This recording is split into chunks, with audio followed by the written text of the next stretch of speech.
Voting ശതമാനം കൂടിയാൽ ആര് ജയിക്കും? തെരഞ്ഞെടുപ്പ് നിരീക്ഷകരും സ്ഥാനാർത്ഥികളും രാഷ്ട്രീയ നേതാക്കന്മാരും ഒക്കെ കൗതുകപൂർവ്വം ഉത്തരം തേടുന്ന ഒരു ചോദ്യമാണ് ഇത്. 2026 നടന്ന നിയമസഭാ തെരഞ്ഞെടുപ്പിൽ 78.27% വോട്ടിംഗ് ശതമാനമായിട്ട് കിട്ടിയിരിക്കുന്ന കണക്ക്. ഈ 78.27% എന്ന് പറഞ്ഞാൽ സമകാലിക കേരള രാഷ്ട്രീയത്തിലെ മികച്ച പോളിംഗ് ആണ് എന്ന് പറയാതിരിക്കാൻ പറ്റില്ല. എന്നാൽ ഇവിടെ ഞാൻ ശ്രമിക്കുന്നത് പോളിംഗ് ശതമാനം വർദ്ധിച്ചപ്പോൾ വന്ന ഗവൺമെൻറ്റുകളെക്കുറിച്ചുള്ള എൻ്റെ ചില നിരീക്ഷണങ്ങളാണ്. അതിലെ ഏറ്റവും പ്രധാനപ്പെട്ട ഒന്നുള്ളത് 1952 ഐക്യ കേരളം നിലവിൽ വരുമ്പോൾ നടന്ന ആദ്യ തെരഞ്ഞെടുപ്പ്. ആ തെരഞ്ഞെടുപ്പിൽ റെക്കോർഡ് വോട്ടിംഗ് ആണ് നടന്നത്. എന്ന് പറഞ്ഞാൽ 85.49% വോട്ട് 1952 തെരഞ്ഞെടുപ്പിൽ നടന്നു. ആദ്യത്തെ തെരഞ്ഞെടുപ്പുമാണ്. ഐക്യ കേരളം നിലവിൽ വരികയും ചെയ്തു. അന്ന് 85.49% ആളുകൾ വോട്ട് ചെയ്തപ്പോൾ അധികാരത്തിലെത്തിയത് കമ്മ്യൂണിസ്റ്റ് ഗവൺമെൻറ്റാണ്. EMSൻ്റെ നേതൃത്വത്തിലൊരു കമ്മ്യൂണിസ്റ്റ് ഗവൺമെൻറ് അധികാരത്തിലെത്തി. അത് വലിയ കോളിളക്കം ദേശീയ തലത്തിലും അന്തർദേശീയ തലത്തിലും ഒക്കെ ഉണ്ടായി. അമേരിക്കയൊക്കെ വളരെ വളരെ ഗൗരവപൂർവ്വമാണ് കണ്ടത്.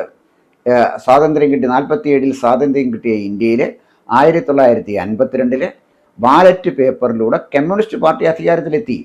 സോവിയറ്റ് റഷ്യയെ ഏറ്റവും വലിയ ശത്രുവായി പ്രഖ്യാപിക്കുന്ന അമേരിക്കയെ ഞെട്ടിക്കുന്നതായിരുന്നു കേരളത്തിലെ ഈ തെരഞ്ഞെടുപ്പ്. കമ്മ്യൂണിസ്റ്റ് പാർട്ടിയെ അധികാരത്തിൽ എത്തിച്ചതോടെ അന്തർദേശീയമായി കേരളത്തിൻ്റെ പ്രശസ്തി വർദ്ധിച്ചു എന്നുള്ളതാണ് വാസ്തവം. വലിയ പ്രതീക്ഷയോടാണ് ജനങ്ങൾ അവിഭക്ത കമ്മ്യൂണിസ്റ്റ് പാർട്ടിയെ അധികാരത്തിലേറ്റിയത്. അതുകൊണ്ടാണല്ലോ 85.49% ആളുകൾ വോട്ട് ചെയ്തത്.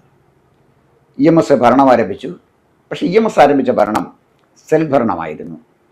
പാർട്ടി സെക്രട്ടറിമാരെ നോട്ടീസ് കൊടുക്കുക, ആളുകളെ പാർട്ടി ഓഫീസിൽ വിളിച്ചു വരുത്തുക, വിചാരണ ചെയ്യുക, ശിക്ഷിക്കുക എന്ന് പറഞ്ഞാൽ ഏതാണ്ട് ഒരു ചെറിയ സംസ്ഥാനത്ത് അധികാരം കിട്ടിയപ്പോൾ അതെങ്ങനെയൊക്കെ ദുർവിനിയോഗം ചെയ്യാം എന്ന് തെളിയിച്ച മുഖ്യമന്ത്രിയായിരുന്നു EM ശങ്കരൻ നമ്പൂതിരിപ്പാട്. കേരളത്തിലെ പാവപ്പെട്ട കർഷകരും കർഷക തൊഴിലാളികളും മധ്യവർഗവും ഒക്കെ വളരെ പ്രതീക്ഷയോടാണ് ഈ ഗവൺമെൻറ്റിനെ അധികാരത്തിൽ എത്തിച്ചത്. നല്ല മന്ത്രിമാരായിരുന്നു. പ്രൊഫസർ ജോസഫ് മുണ്ടശ്ശേരിയായിരുന്നു വിദ്യാഭ്യാസ മന്ത്രി. ആ മന്ത്രിസഭയിൽ EMSനെ കൂടാതെ അച്യുതമേനോൻ ഉണ്ടായിരുന്നു, TV തോമസ് ഉണ്ടായിരുന്നു, ഗൗരിയമ്മ ഉണ്ടായിരുന്നു.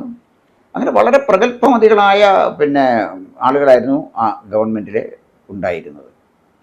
പക്ഷേ ആ ഗവൺമെൻറ് പരിപൂർണമായി പരാജയപ്പെട്ടു. അതിൻ്റെ ഏക കാരണം EM ശങ്കരൻ നമ്പൂതിരിപ്പാടായിരുന്നു.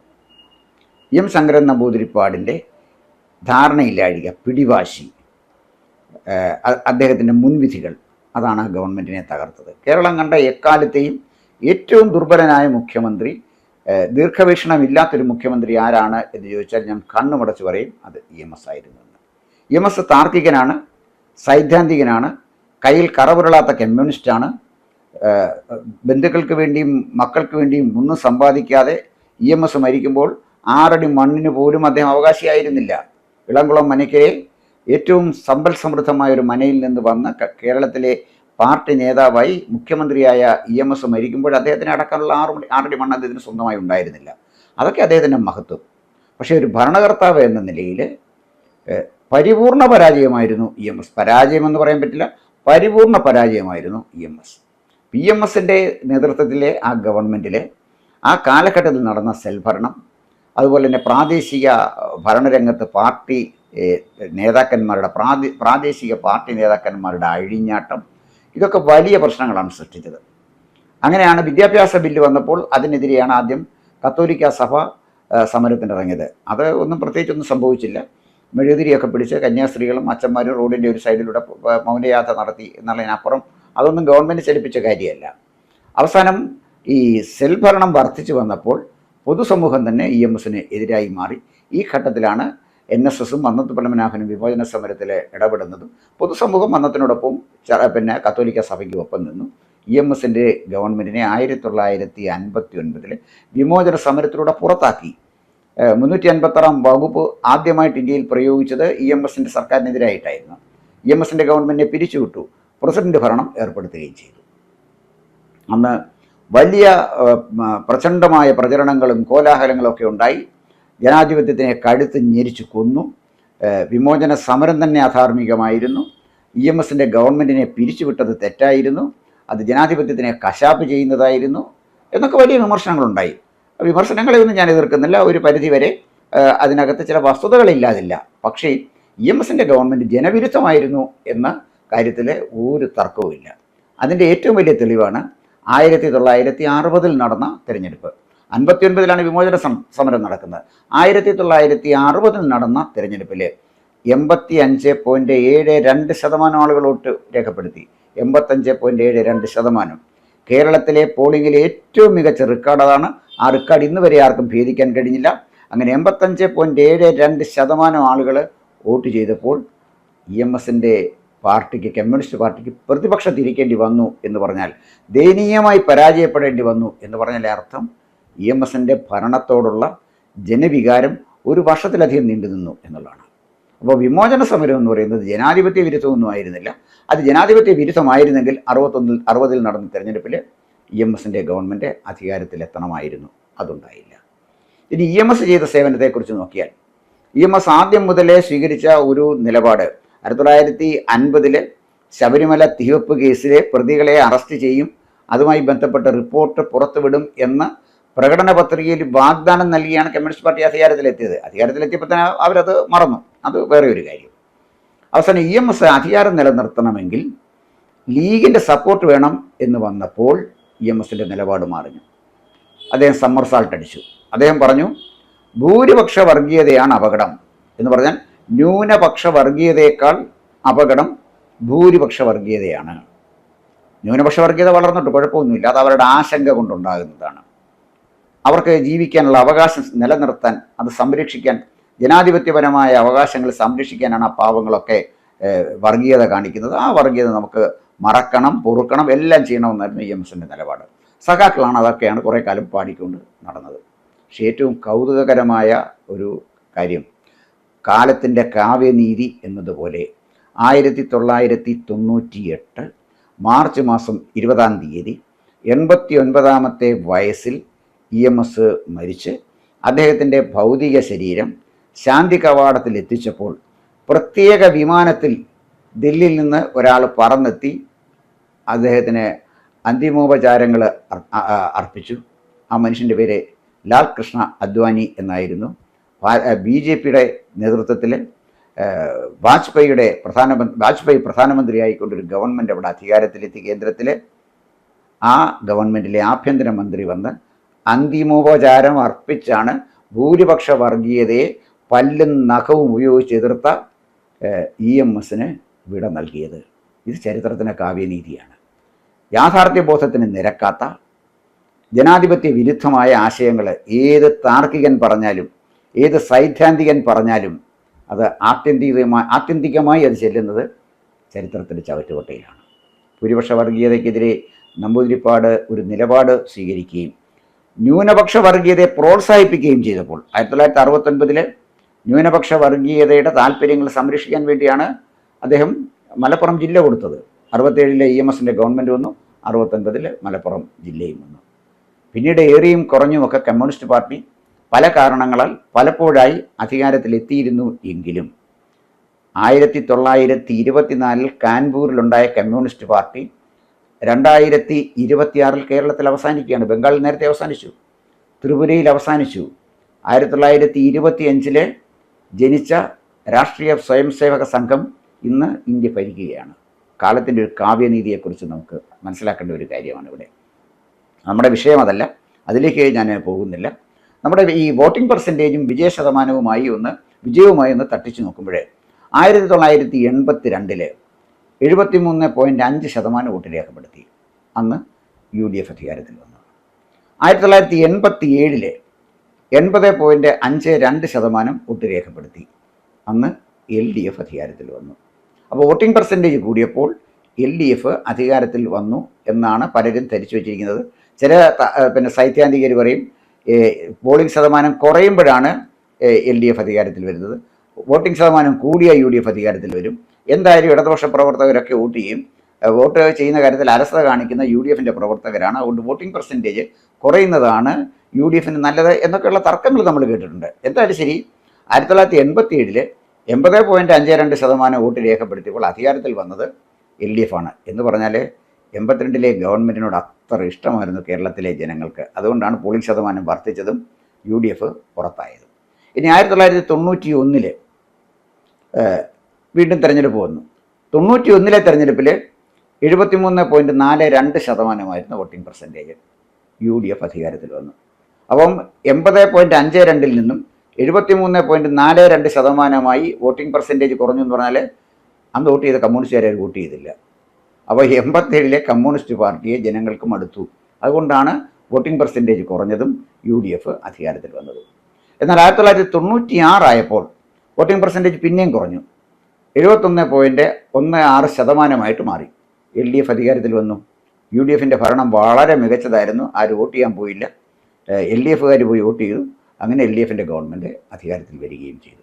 ഇതാണ് വോട്ടിംഗ് പെർസെൻറ്റേജും അധികാരത്തിലെത്തുന്ന പാർട്ടികളും തമ്മിലുള്ള ഒരു ബന്ധത്തെക്കുറിച്ചാണ് ഞാൻ പറഞ്ഞത്. 2001 മുതൽ 2021 വരെയുള്ള ഒരു കാലയളവ് നമ്മൾ നോക്കാമെങ്കിൽ വോട്ടിംഗ് പെർസെൻറ്റേജ് പരമാവധി വന്നത് 71%-നും 73%-നും ഇടയ്ക്കാണ്.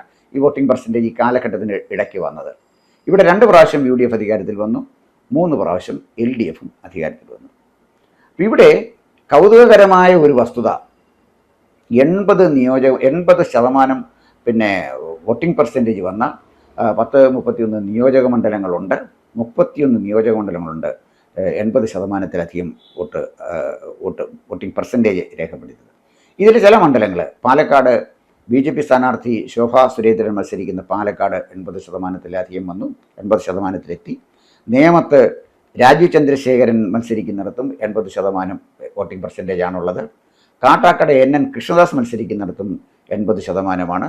തൃപ്പൂണിത്തറയിലെ 2020 സ്ഥാനാർത്ഥി അഞ്ജലി നായർ മത്സരിക്കുന്നിടത്തും 80%. ഇവിടെയൊക്കെ BJPക്ക് ശക്തമായ വേരോട്ടമുള്ള മണ്ഡലങ്ങളാണ്. ഈ മണ്ഡലങ്ങളിലെ BJPക്ക് ജയിക്കാൻ കഴിയുമോ? ഇത് വളരെ വളരെ പ്രധാനപ്പെട്ട ഒരു ചോദ്യമാണ്. നല്ല സ്ഥാനാർത്ഥികളെയാണ് മത്സരിപ്പിച്ചിരിക്കുന്നത്. ഈ മത്സരിച്ച സ്ഥാനാർത്ഥികൾ ആരും മോശമാണെന്ന് നമുക്ക് പറയാൻ പറ്റില്ല. പാലക്കാട് മത്സരിച്ച ശോഭാ സുരേന്ദ്രൻ ഒരു ഫയർ ബ്രാൻഡാണ്. അവർ മത്സരിച്ചിടത്തെല്ലാം അവരുടെ വോട്ടിംഗ് പെർസെൻറ്റേജ് കൂട്ടിയിട്ടുണ്ട്. അതുപോലെ തന്നെ പിന്നെ രാജീവ് ചന്ദ്രശേഖരൻ സംസ്ഥാന പ്രസിഡൻ്റാണ്. NN കൃഷ്ണദാസ് സംസ്ഥാന പ്രസിഡൻ്റ് ആയിരുന്ന ഒരാളാണ്, സൗമ്യനാണ്. തൃപ്പൂണിത്തറയാണെങ്കിൽ ഒരു സെലിബ്രിറ്റിയായ അഞ്ജലി നായരാണ് മത്സരിക്കുകയും ചെയ്യുന്നത്. അപ്പം സ്ഥാനാർത്ഥികളെ സംബന്ധിച്ചിടത്തോളം മികച്ച സ്ഥാനാർത്ഥികളൊക്കെ തന്നെയാണ്. പക്ഷേ ഈ മികച്ച സ്ഥാനാർത്ഥികൾക്ക് ജനകീയമായ അംഗീകാരം നേടാൻ കഴിഞ്ഞോ എന്നത് നമുക്ക് പിന്നെ മെയ് മാസം 4-ാം തീയതി അറിയാൻ കഴിയും.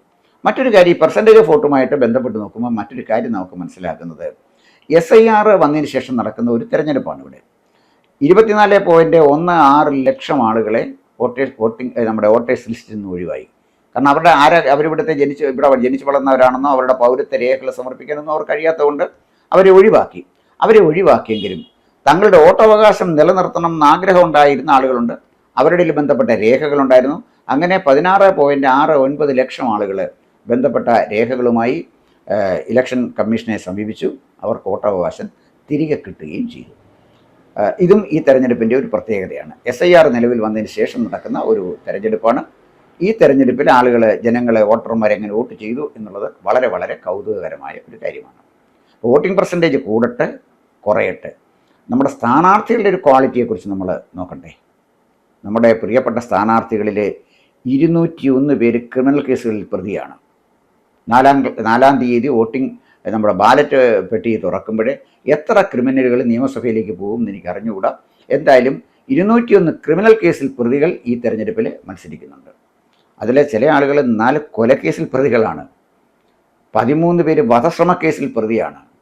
സാക്ഷര കേരളം ലജ്ജിക്കേണ്ട ഒന്നാണ്. നമ്മൾ കേരളത്തിൻ്റെ മഹത്വത്തെക്കുറിച്ച് പറയുന്നു, കേരളം നേടിയ വമ്പിച്ച നേട്ടങ്ങളെക്കുറിച്ച് പറയുന്നു.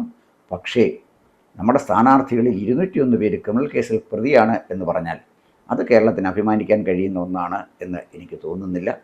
ഇത്തരം ക്രിമിനലുകളെ നിയമസഭയിൽ ചെന്ന് മുതൽ അടിച്ച് തകർക്കുന്ന ക്രിമിനലുകളെ, ആളുകളെ കൊലപാതക കേസിൽ പ്രതികളെ, ഇത്തരം ആളുകളെ നിയമസഭയിലേക്ക് അയക്കുന്ന ജനങ്ങൾക്ക് ജനാധിപത്യം മാപ്പ് തരത്തില്ല. അതാണ് നിങ്ങളുടെ സന്തതി പരമ്പരകൾ ക്രിമിനലുകളെ തിരഞ്ഞെടുക്കുന്ന നിങ്ങൾക്ക് മാപ്പ് തരില്ല എന്നുള്ളതാണ് വാസ്തവം. അത് ജനങ്ങൾ അറിഞ്ഞ് വോട്ട് ചെയ്യേണ്ടതാണ്. ജനാധിപത്യത്തിൻ്റെ പ്രത്യേകത അതാണ്. ജനമാണ് ആത്യന്തികമായി തീരുമാനിക്കേണ്ടത്. പക്ഷേ നമുക്ക് തീരുമാനിക്കാൻ കിട്ടിയിരിക്കുന്ന അവകാശം, ആ അധികാരം ആർക്ക് വേണ്ടി വിനിയോഗിക്കണം എന്ന് ജനങ്ങളാണ് തീരുമാനിക്കേണ്ടത്. ഇതാണ് ഇലക്ഷൻ കമ്മീഷൻ പ്രസിദ്ധീകരിച്ച കണക്കുകളുമായിട്ട് ബന്ധപ്പെടുത്തി മാത്രമാണ് പറയുന്നത് ഞാനിത് പറയുന്നത്. എന്തായാലും ശരി, വളരെ ആശ്വാസകരമായ മറ്റൊരു കാര്യവും കൂടിയുണ്ട്. നമ്മുടെ സ്ഥാനാർത്ഥികളുടെ വിദ്യാഭ്യാസ യോഗ്യത മികച്ചതാണ്, അത് പറയാതിരിക്കാൻ പറ്റില്ല. പല ഉത്തരേന്ത്യൻ സംസ്ഥാനങ്ങളിൽ നിന്നൊക്കെ വ്യത്യസ്തമായിട്ട് ഇപ്രാവശ്യം മത്സരിച്ചതിലെ 17 പേര് ഡോക്ടറേറ്റ് ഉള്ള ആളുകളാണ്. അത് തീർച്ചയായിട്ടും വിദ്യാഭ്യാസമുള്ളവർ ഈ രംഗത്ത് വരണം. അപ്പോഴാണ് വിദ്യാഭ്യാസമുള്ളവർ നിയമനിർമ്മാണ സഭയിൽ എത്തുമ്പോഴാണ് നമ്മുടെ ജനാധിപത്യം സർഗാത്മകമാകുന്നത്. വിദ്യാഭ്യാസമുള്ളവനാണ് നമുക്ക് വേണ്ടി നിയമം നിർമ്മിക്കേണ്ടത്. അവനാണ് നമ്മളെ പ്രതിനിധീകരിച്ച് നമ്മുടെ മണ്ഡലങ്ങളിൽ നിന്ന് തീർച്ചയായിട്ടും നിയമസഭകളിൽ എത്തേണ്ടത്. അത് തീർച്ചയായിട്ടും വളരെ വളരെ അഭിമാനത്തോടെ നമുക്ക് പറയാൻ കഴിയുന്ന ഒരു കാര്യം, 17 സ്ഥാനാർത്ഥികൾ, ഡോക്ടറേറ്റുള്ള 17 ആളുകൾ മത്സര രംഗത്ത് വരാനും ജനാധിപത്യ പ്രക്രിയയിൽ പങ്കാളികളാകാനും തീരുമാനിച്ചത് ശുഭോദർക്കമാണ്.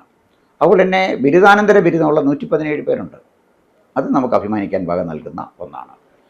ഏറ്റവും അധികം ഈ നിയമസഭാ സ്ഥാനാർത്ഥികളിൽ 263 പേര് ബിരുദധാരികളാണ്. അതാണ് ഏറ്റവും കൂടുതലുള്ളത്. അപ്പോൾ ഭൂരിപക്ഷം സ്ഥാനാർത്ഥികളിൽ ഭൂരിപക്ഷം ആളുകളും ബിരുദധാരികളായ ആളുകളാണ് ഈ തെരഞ്ഞെടുപ്പിൽ മത്സരിക്കുന്നത്. ക്വാളിഫിക്കേഷൻ വൈസായിട്ടാണ് ഞാനിത് പറയുന്നതിൻ്റെ കാര്യം. എന്നാൽ 10ാം ക്ലാസ് വിദ്യാഭ്യാസമുള്ള 219 പേരുണ്ട്. 12ാം ക്ലാസ് വിദ്യാഭ്യാസമുള്ള 111 പേരുണ്ട്. ഇവിടെ വിദ്യാഭ്യാസം ഒരു പ്രധാനപ്പെട്ട ഘടകമൊന്നുമല്ല. 10ാം ക്ലാസ് വിദ്യാഭ്യാസമുള്ളവർ മികച്ച മുഖ്യമന്ത്രിമാരും മന്ത്രിമാരുമായിട്ട് ഇവിടെ ഇരുന്നിട്ടുണ്ട്. അതുകൊണ്ട് വിദ്യാഭ്യാസം കൊണ്ട് ആൾ മഹാനാകുന്നു എന്ന് എനിക്ക് യാതൊരു അഭിപ്രായവുമില്ല. പക്ഷേ വിദ്യാസമ്പന്നരായ ആളുകൾ കൂടുതൽ നിയമസഭയിലേക്ക് വരുന്നത് നല്ലതാണെന്ന് മാത്രമേ ഞാൻ പറഞ്ഞുള്ളൂ. ദീർഘകാലത്തെ അനുഭവ പരിചയമുള്ള, ജനങ്ങളുടെ മനസ്സറിയുന്ന, നാടിൻ്റെ ആവശ്യങ്ങൾ അറിയുന്ന ആളുകൾ തീർച്ചയായിട്ടും നമ്മുടെ നിയമസഭയിൽ ഉണ്ടാകണം. വിദ്യാഭ്യാസം അതിനൊരു തടസ്സമല്ല. വിദ്യാഭ്യാസം അതിന് പ്രത്യേകിച്ച് എന്തെങ്കിലും ഒരു ആനുകൂല്യവും കൊടുക്കുന്നില്ല.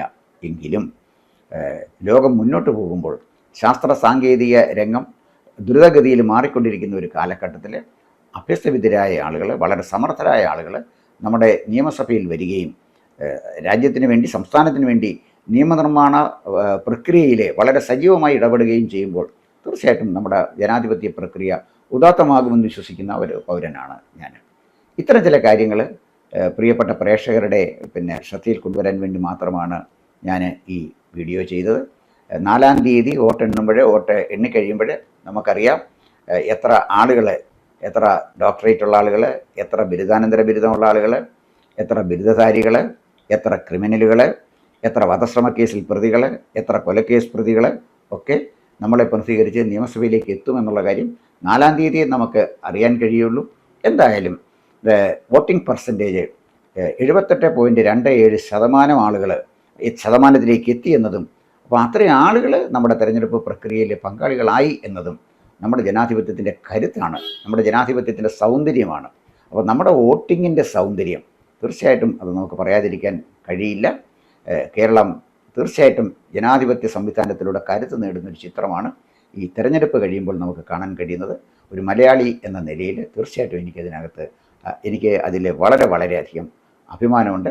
എൻ്റെ ചില നിരീക്ഷണങ്ങൾ പ്രിയപ്പെട്ട പ്രേക്ഷകരുമായിട്ട് പങ്കുവയ്ക്കാൻ വേണ്ടി മാത്രമാണ് ഞാൻ ഈ വീഡിയോ ചെയ്യുന്നത്. കൂടുതൽ വാർത്തകളും വിശേഷങ്ങളും നേരിട്ട് ലഭിക്കാൻ ജനങ്ങളിൽ നിന്ന് ജനങ്ങളിലേക്ക് ജനഭൂമി ന്യൂസ് സബ്സ്ക്രൈബ് ചെയ്യൂ. ബെൽ ബട്ടൺ അമർത്താനും മറക്കരുത്.